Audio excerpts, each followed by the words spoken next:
Assalamualaikum warahmatullahi wabarakatuh, teman pecinta sejarah. Apa kabarnya hari ini? Mudah-mudahan dalam keadaan sehat dan selalu dalam lindungan Allah Subhanahu wa taala.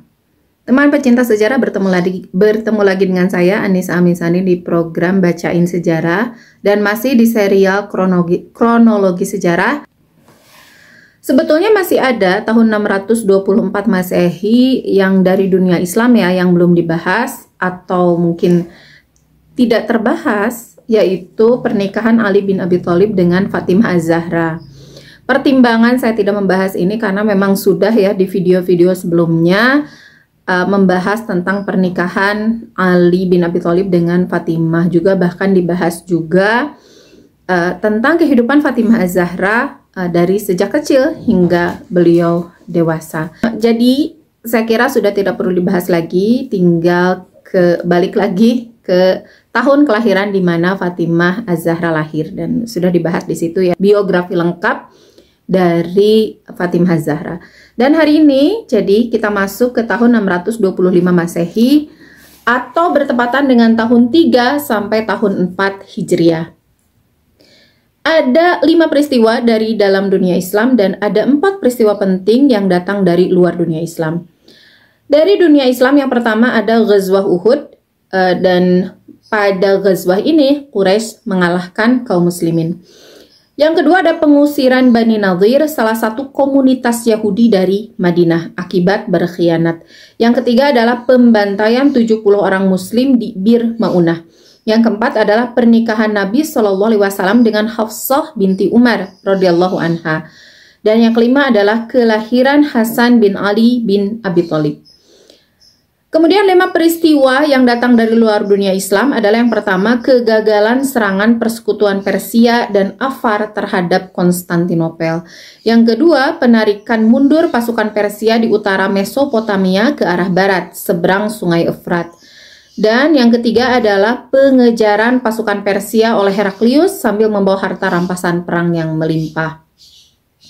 Dan yang keempat adalah penobatan Raja Pallava Narasimhawarman I sebagai Raja Dinasti Chalukya. Inilah kronologi sejarah tahun 625 Masehi selengkapnya. Dalam buku kelengkapan tarikh Nabi Muhammad SAW yang ditulis oleh Munawwar Khalil, peristiwa perang Uhud ini ada di halaman 99 buku kedua. Dan asal mula terjadinya perang Uhud di sini dikatakan memang murni karena kekalahan di Ghazwah Badar. Jadi kekalahan di Ghazwah Badar itu benar-benar memukul telak dan mencoreng muka para pembesar Quraisy di Makkah.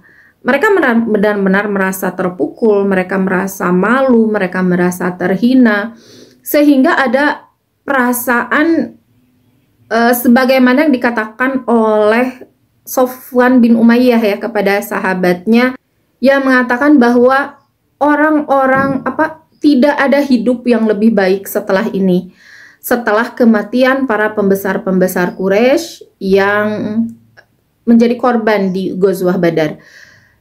Dan ini menjadi gambaran bagaimana perasaan para pembesar Quraisy pada masa itu. Benar-benar mereka merasa hidup mereka itu sudah sudah tidak memiliki harga diri lah. Sehingga lama-kelamaan perasaan-perasaan ini menumpuk. Karena meskipun tidak bisa dipungkiri bahwa peperangan ini memang di luar anggapan atau di luar prediksi semua orang. Bahkan di luar prediksi kaum muslimin sendiri. Mereka ketika memulai berperang, kaum muslimin sendiri sudah merasa bahwa rasanya kekalahan mereka itu di depan mata gitu. Kalaulah mereka tidak punya Allah dan Rasulnya, ini benar-benar peperangan yang ibaratnya semut lawan gajah lah ya. Dari mulai persiapan juga jumlah orang, dan apa yang dirasakan kaum muslimin diprediksi gitu ya, secara nilai-nilai kemanusiaan kasat mata, secara manusiawi itu juga sama dinilai oleh orang Quraisy. Mereka sudah merasa bahwa mereka menang, mereka sudah di atas angin, mereka menang di atas kertas lah istilahnya. Baik dari secara jumlah maupun secara persiapan persiapan perang gitu ya, ketentaraan, kemudian persenjataan, jumlah, perbekalan dan sebagainya. Dan ini tentu saja mengangkat keyakinan mereka akan kemenangan itu. Sehingga setelah hati mereka terangkat gitu, tiba-tiba kekalahan itu datang, ya otomatis itu seperti dibantingkan dari puncak ketinggian gitu ya, dari puncak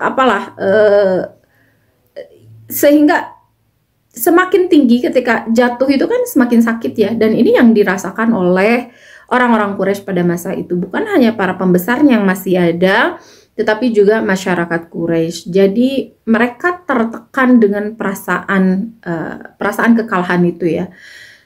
Selain itu juga sangkaan kemenangan kaum Quraisy itu juga disangkakan oleh berbagai suku Arab yang ada di sekeliling Makkah dan Madinah. Di sekeliling Makkah dan Madinah juga tersiar kabar tentang peperangan ini, jelas ya. Dan mereka semua juga menyangka bahwa kemenangan itu akan ada di pihak Quraisy. Dan kekalahan itu ada di pihak kaum muslimin. Sehingga hal ini juga memukul telak harga diri orang-orang Quraisy. Mereka sudah kehilangan muka di hadapan suku-suku Quraisy yang ada di Jazirah Arab. Mereka sudah kehilangan muka, mereka sudah bukan tercoreng lagi, tapi muka mereka sudah hilang. Mereka sudah tidak punya harga diri di hadapan bangsa Arab yang lain. Sehingga hal inilah yang menyebabkan para pemimpin Quraisy pada saat itu mengadakan musyawarah untuk memutuskan bagaimana caranya melakukan pembalasan terhadap tentara muslimin hingga mereka hancur sama sekali. Jadi permusyawaratan kali ini di Darun Nadwah itu untuk benar-benar bukan hanya membalaskan, tapi membalaskan sampai kaum muslimin benar-benar habis. Orang-orang penting lah ya yang ikut rapat di Darun Nadwah adalah Abu Sufyan bin Harb. Tentu saja dia sekarang menjadi ketuanya lah ya, tetua di antara para pembesar yang lain, karena generasi tuanya, generasi orang tuanya itu sudah pada meninggal di Badar. Jadi generasi Abu Sufyan itu kayak Umayyah bin Khalaf, Utbah bin Rabi'ah, Syaibah bin Rabi'ah, kemudian Abu Jahal, Abu Lahab, itu generasi Abu Sufyan sudah pada menemui ajal semua gitu. Yang tersisa itu relatif hanya Abu Sufyan, paling dengan adik-adik dari tokoh-tokoh tadi ya. Abu Sufyan bin Harb, Abdullah bin Rabi'ah, dan ini berarti adiknya Syaibah bin Rabi'ah ya, masih paman dari Hindun binti Utbah. Ikrimah bin Abi Jahal ini adalah putra dari Abu Jahal, dan nanti Ikrimah bin Abi Jahal ini menjadi panglima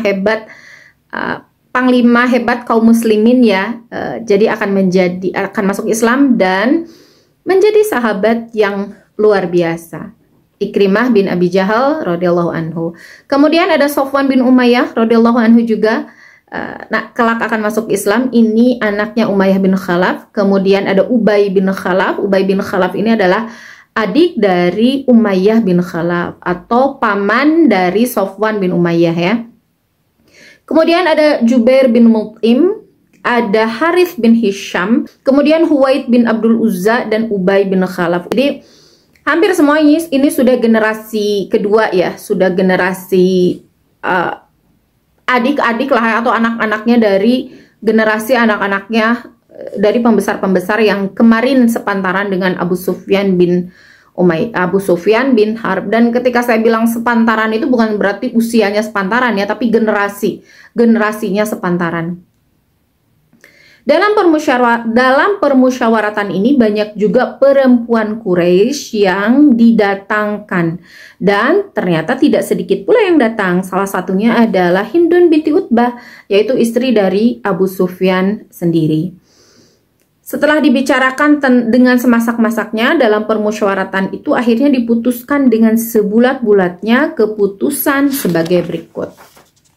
Yang pertama, kafilah dagang Quraisy ke negeri Syam yang dikepalai oleh Abu Sufyan yang menyebabkan terjadinya peperangan di Badar ketika itu, yang dapat melepaskan diri dari kejaran tentara Muhammad dan selamat dari bahaya itu, maka keuntungan dari kafilah dagang tadi harus dikeluarkan oleh masing-masing orang yang ketika itu mengirimkan dagangannya ke negeri Syam.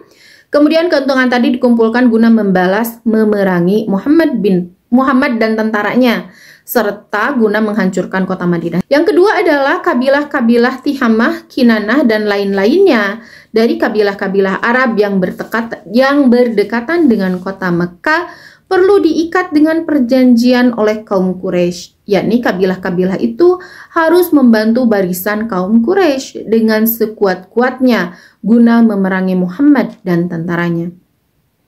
Dan ketiga, kaum perempuan Quraisy, terutama yang kematian familinya di Badar, harus ikut berperang di peperangan jika sewaktu-waktu kaum lelakinya jadi memerangi Muhammad dan tentaranya. Demikianlah keputusan permusyawaratan kaum Quraisy yang diadakan ketika itu. Keputusan ini harus segera dilaksanakan dengan sepenuhnya. Itulah hasil keputusan dari rapat tersebut ya, yang menghasilkan 3 keputusan. Yang pertama adalah keuntungan dari perdagangan Abu Sufyan pada saat itu menjadi penyebab Ghazwah Badar, maka keuntungannya itu harus diberikan kepada pembiayaan Ghazwah Uhud. Pada waktu itu namanya belum disebut sebagai Ghazwah Uhud ya, karena memang mereka tidak berencana juga gitu untuk taktik perang dan sebagainya, belum hanya keputusan untuk memerangi balik atau melakukan pembalasan terhadap kaum muslimin. Dan keuntungan yang didapat pada saat itu adalah 50.000 dinar. Ini jumlah yang sangat-sangat banyak ya. 50.000 dinar ini, 1 dinar itu kan berapa? Ini jumlah yang sangat-sangat banyak, dan peperangan memang membutuhkan biaya yang luar biasa. Dan ini berhasil dihimpun dari keuntungan perdagangan tadi, keuntungan perdagangan yang dibawa oleh Abu Sufyan dulu itu mencapai jumlah ini. Dan ini semuanya diserahkan untuk pembiayaan penuntutan balas ya. Kemudian keputusan yang kedua ini adalah permintaan, bukan permintaan sih, ini permintaan paksa lah ya, mengikat orang-orang, mengikat kabilah-kabilah yang ada di sekitaran Mekah juga untuk ikut membantu. Dan yang ketiga, perempuannya juga ikut dilibatkan dalam ghazwah ini. Dan sehubungan dengan keuntungan perdagangan yang mencapai 50.000 dinar ini, Allah menurunkan ayat yang diabadikan dalam surat Al-Anfal, yang disimpan di surat Al-Anfal ayat 36, yang artinya sesungguhnya orang-orang yang kafir itu menafkahkan harta mereka untuk menghalangi orang dari jalan Allah. Mereka akan menafkahkan harta itu kemudian menjadi sesalan bagi mereka, dan mereka akan dikalahkan, dan ke dalam neraka jahanamlah orang-orang yang kafir itu dikumpulkan. Ayat ini berarti bahwa harta benda yang akan dibelanjakan oleh mereka guna menghalang-halangi dan menutupi agama Islam akan membuat mereka menyesal sesudahnya. Kemudian di masa hidup di dunia akan dikalahkan, dan kelak di akhirat akan dihalau dan dihimpun ke neraka jahanam. Ini ayat yang memberitahukan kepada kita ya, bahwa kita kan sering banget ya diminta dana untuk pembangunan masjid, dana untuk hal-hal yang berhubungan dengan dakwah lah ya, dana untuk kemaslahatan umat, dana untuk fakir miskin dan sebagainya. Nah, Allah ini memberitahu kepada kita bahwa bukan kita saja yang melakukan infak di jalan perjuangan ini, tapi orang-orang kafir pun melakukan infak mereka, bahkan infaknya sangat besar. 50 ini keuntungan yang luar biasa bagi para pedagang Quraisy pada masa itu. Keuntungan yang bahkan sekarang pun keuntungan yang luar biasa ya, 50 dinar itu bukan jumlah yang sedikit. Dan mereka menginfakkan harta yang banyak itu di jalan yang merintangi dakwah, merintangi agama Allah, menghalangi orang di jalan Allah. Dan Allah memberitahu bahwa harta yang mereka infakkan itu justru akan akan menjadi sesalan, akan membuat hati orang-orang kafir itu menyesal banget nanti di akhirat mereka menginfakkan harta itu. Kenapa menyesal? Ya, satu karena dipakai mereka kehilangan harta, Dan harta itu, kehilangan harta bukan sia-sia, tapi malah berdosa. Karena apa? Dipakai untuk menghalangi orang-orang dari jalan Allah. Dan ini harta yang seburuk-buruknya dibelanjakan gitu oleh manusia, itu adalah harta yang dipakai untuk menghalangi, merintangi orang-orang dari jalan Allah. Dan kata Allah, ini adalah bagi mereka imbalan untuk semua itu. Kenapa ini yang membuat menyesal? Karena imbalan bagi mereka itu adalah neraka jahanam. Jadi mereka rugi di dunia, kehilangan harta, juga rugi banget di akhirat. Jahanam itu adalah neraka yang paling dalam, yang paling, ya apalagi orang kafir, tidak memungkinkan bagi mereka untuk keluar kembali dari, keluarlah ya, dan diselamatkan oleh Allah dari neraka itu. Ya,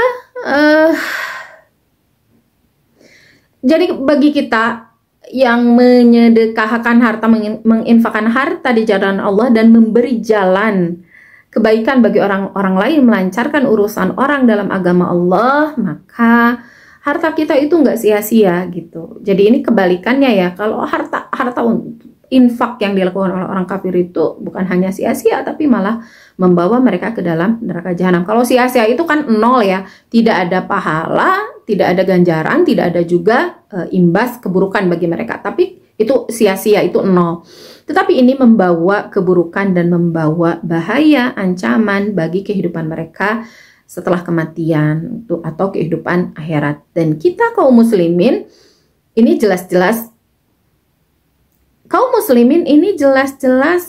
keuntungan bagi kita, meskipun secara kasat mata kita kayak dirugikan gitu ya, harta kita keluar, kita berinfak, kita nge-share itu makan kuota misalnya.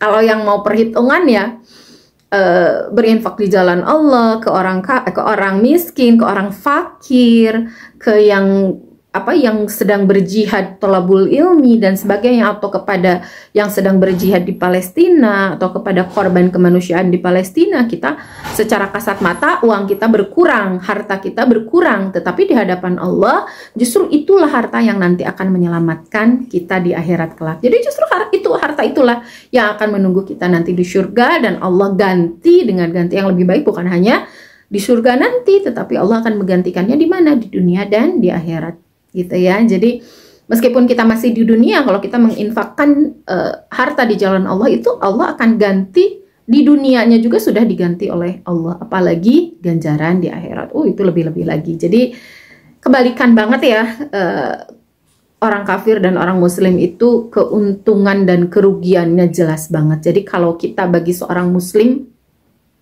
masih berpikir-pikir, alah nantilah infaknya, alah nantilah sedekahnya, alah nantilah untuk berjuang bagian orang lain aja, saya bagian mendoakan aja misalnya, ya tidak apa-apa, tetapi tidak akan mendapatkan pahala yang luar biasa, pahala infak di jalan Allah Subhanahu wa Ta'ala. Itulah latar belakang terjadinya Ghazwah Uhud. Kemudian ada subjudul yang baru, yaitu pasukan kaum musyrikin, dan ini kita masuk ke persiapan kaum musyrikin Quraisy dalam melaksanakan Ghazwah Uhud. Yang pertama tentu yang dikumpulkan adalah orang-orangnya dulu ya, tentaranya dulu. Mereka membewarakan. Mereka mengumumkan tentang akan adanya Ghazwah ini, lalu mereka mengumpulkan orang-orangnya dari semua kabilah yang ada di Arab, yang ada di Makkah, juga kabilah-kabilah yang ada di luar Makkah, yang dekat-dekat dengan Makkah, mereka juga mengumpulkan. Lalu setelah